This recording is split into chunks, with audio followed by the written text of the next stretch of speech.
range of leadership and the range of human activity throughout the world, that paradigms of power will begin to shift, hopefully for the better. Sometimes I worry that we put a little too much stock in this. I worry that candy canes will not actually rain from the skies or unicorns descend to earth and dance with us when we figure this one out. Sometimes I worry that politics is just politics, paradigms written in stone, and that women will be more changed by than perhaps they can change the calculus of power. But then I think about Hillary Rodham Clinton. I remember what it was like to grow up with dreams that bumped up against restrictions and boundaries. And I remember that just in the last 20 years since we've known her, a genie has been let out of her bottle and she cannot be put back in ever again.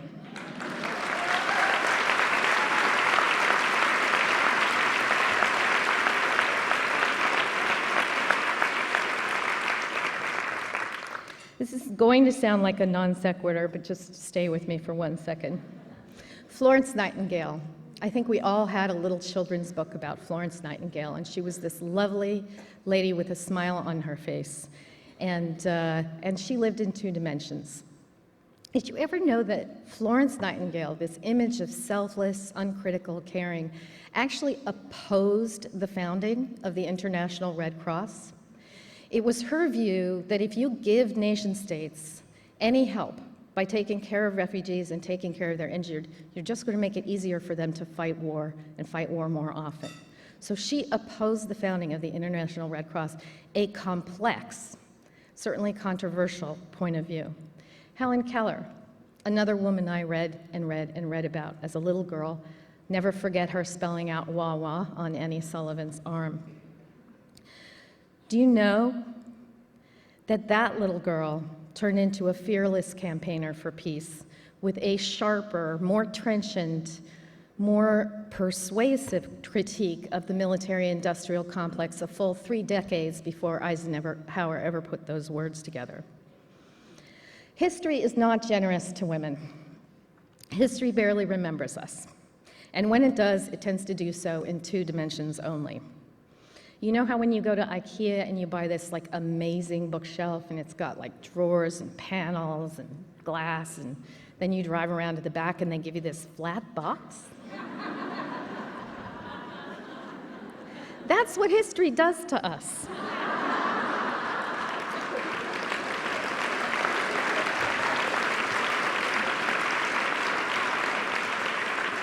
It makes us so much less than what we are, and that's what it did to Helen Keller and Florence Nightingale and Amelia Earhart and Eleanor Roosevelt, and we could go on and on. But you know what? It's not going to do that to Hillary Rodham Clinton, not if we have anything to say about it.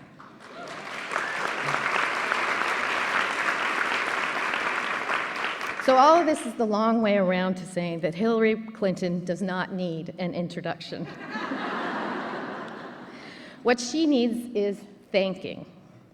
And the best way that we can thank her is to remember all that she has been and done in the short time that we've known her so far. We can promise her that we will never trust received wisdom again. We promise to bring all of ourselves as women to every room that we have the chance to lead in. Thank you for taking the handcuffs off of my dreams and the dreams of my daughters. Thank you for reminding us every day that we really are the best hope for the future in this world, and wherever it is you are headed from here, we have your backs. Ladies and gentlemen, Secretary of State Hillary Rodham Clinton.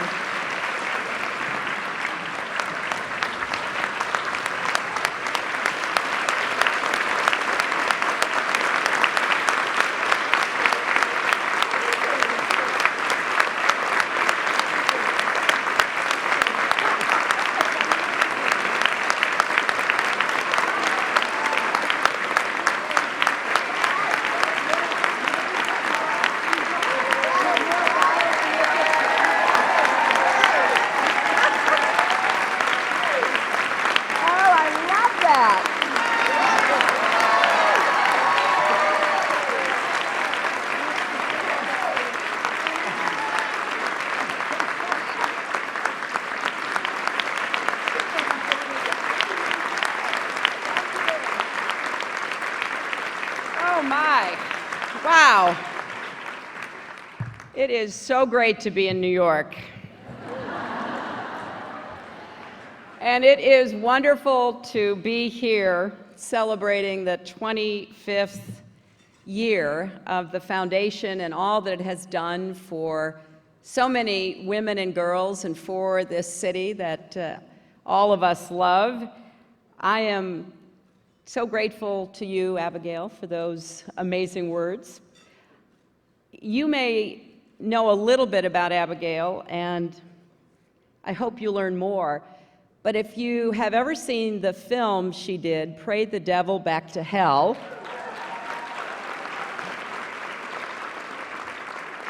you get an idea of the passion and the commitment that she brings to the cause of empowering women and promoting peace and security for all people.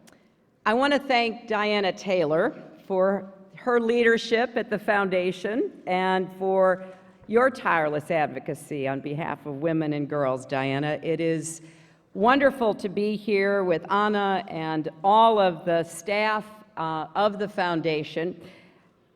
I'm pleased that I got a chance to see my friend, Speaker Chris Quinn, looking so sharp and fashionable. Not that I pay any attention to that, as you know. But the people who I am really excited to be here with are all of those sitting behind me and in front of you, because these are the women and the organizations that have really made a difference in the lives of people, some of whom we saw on this stage during the breakfast. You know, I am so privileged to travel around the world right now as your Secretary of State and to go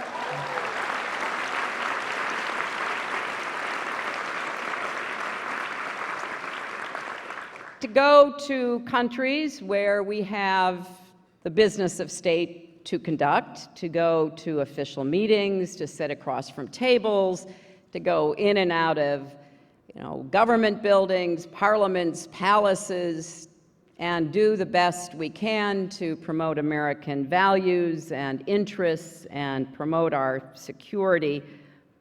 But I try whenever possible to find time to meet with women who are trying to do, often under very difficult circumstances, what we celebrate here today, the work of this foundation.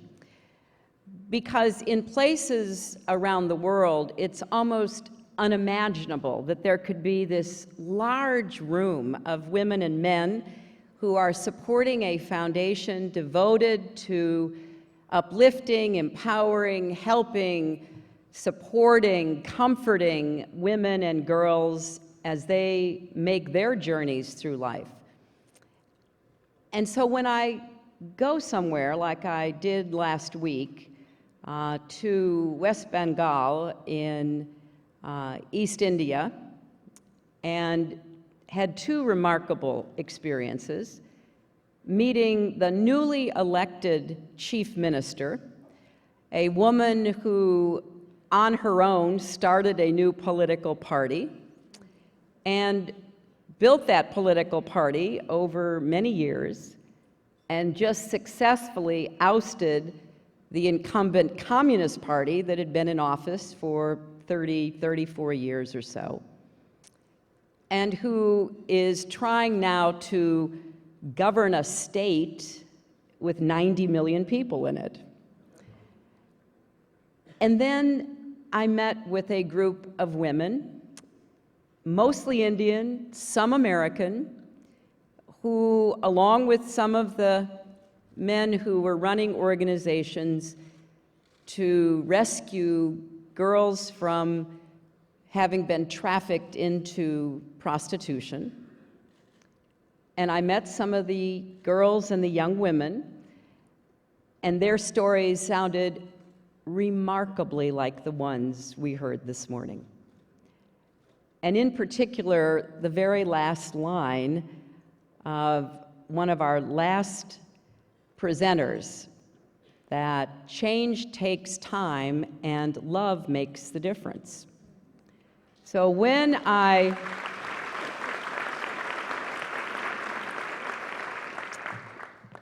was introduced to a young girl, probably about 10, who had, with her mother, been rescued from a brothel, who was dressed in her karate outfit, and she asked me, "Do you want to see me do karate?"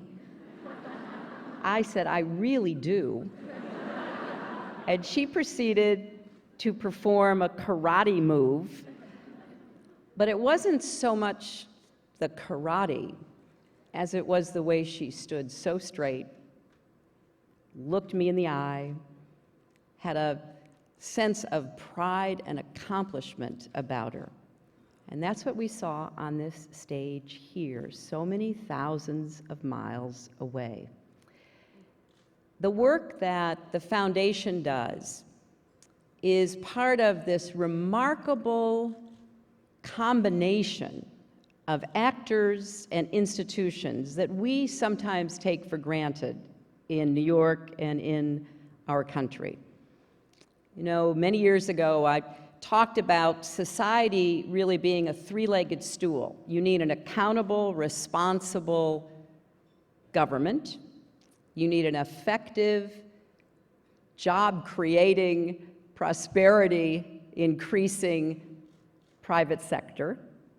And you need an active, dynamic civil society. And the civil society really fills the space that most of us live in every day. Family and friendships and faith and volunteerism and all the community efforts that we are celebrating here today. So I'm especially proud when I see what has been done in just 25 years, which is a blink of an eye in any historical sense. But I'm even prouder of what it represents and says about us as active, engaged, caring people who use our skills, our resources to try to give back. And sometimes it is hard to see the changes. Maybe it is incremental, maybe it's glacial, maybe it's like the Grand Canyon, but the cumulative effects make such a difference. Those individual lives that are touched because of the outreach that your contributions make possible are irreplaceable. You know, even though we are living in a world of virtual reality, nothing substitutes for personal relationships. Nothing can replace that caring from one person passed on to another and another and another. You know, I learned this lesson very early from my mother. And since we are approaching Mother's Day, I've been thinking about her a lot since I lost her last November. And I was always struck at how, despite a life that was much more difficult than anything I've ever experienced, abandonment and abuse and just really unfortunate kinds of early experiences, my mother had a resilience and a commitment to her family that she worked hard on every single day. And I often wondered, how did that happen? You know, how could it be that you would be abandoned by your young parents and given responsibility at the age of 8 to get on a train in Chicago with your 6-year-old sister and take her all by yourselves to California to live with your paternal grandparents? How do you emerge from that emotional turmoil, that vacuum that still today too many children are placed into. And when I got old enough to understand, I remember asking my mother, how did you do this? How did you really survive without being paralyzed or embittered, being able to find from somewhere within the love that you shared and gave to others?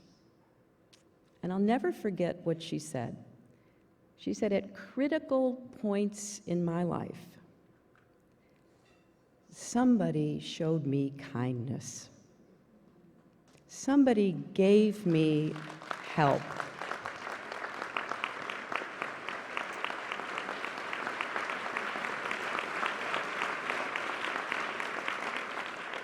You know, sometimes it would seem so small, but it would mean so much.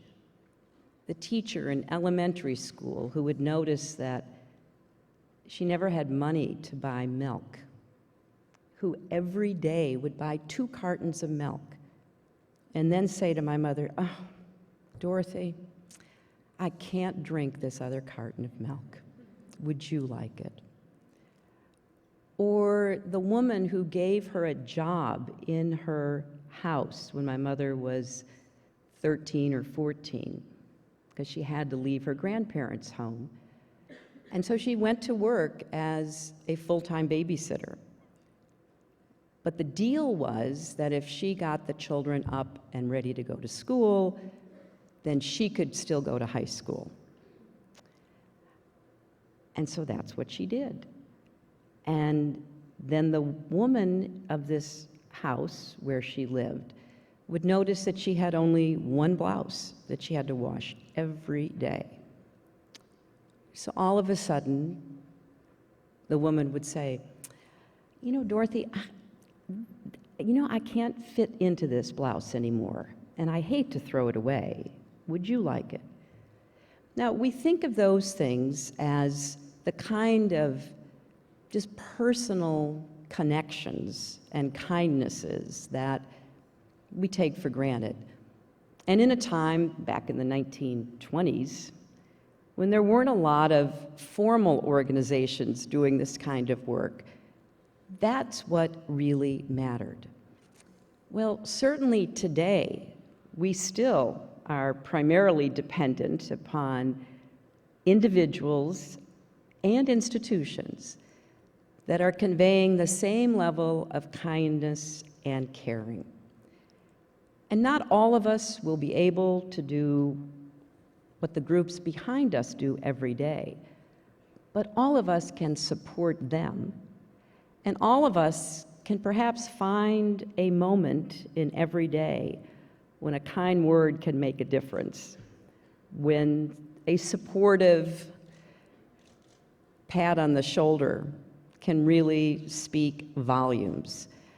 Because in today's world, which is so complex, so stressful, people need each other more than ever.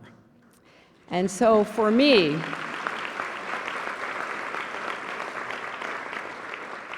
it is a great delight to be back in the city I love. It's wonderful to see all of you here supporting the foundation. It would even be more exciting if everybody just dug a little deeper before you left or when you get home. But your being here is in the best traditions of American caring. A lot of places in the world are just learning about volunteerism. They're just beginning to create and support what are called NGOs, non-governmental organizations. They're finally understanding the government can't do everything to help people have an easier way through life, to help pick them up when they, like all of us, inevitably fall. And business can't either, given the pressures that we face in the global economy. So this space for civil society is growing everywhere. But it is here in America and in New York that we have demonstrated over so many years what a difference it makes. So I am thrilled to be with you. I am proud to have this fabulous walking stick, which I will try to put to good use, either leaning on it or wielding it for whatever is the better purpose.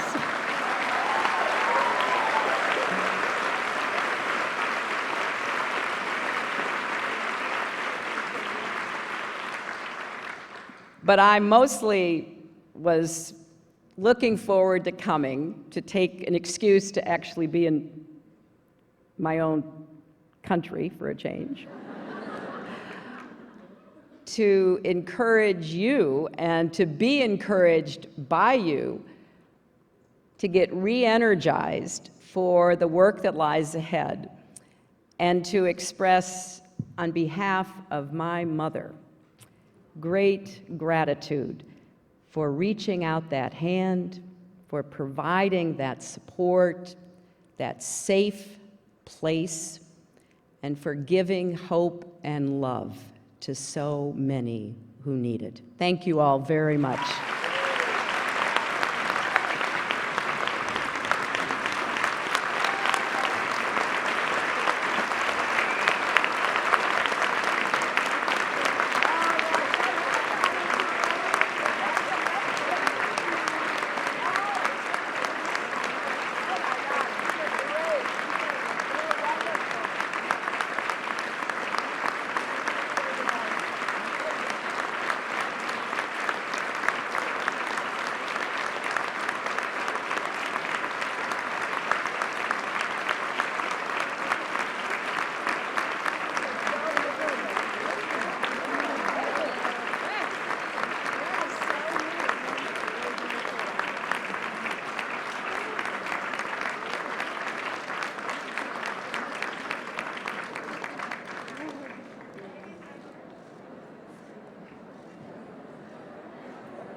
So we want to thank Secretary Clinton for her incredible generosity and begin to welcome her back with our love. Thank you, Secretary Clinton. Yes. We'll see you next year, May 9th. Thank you.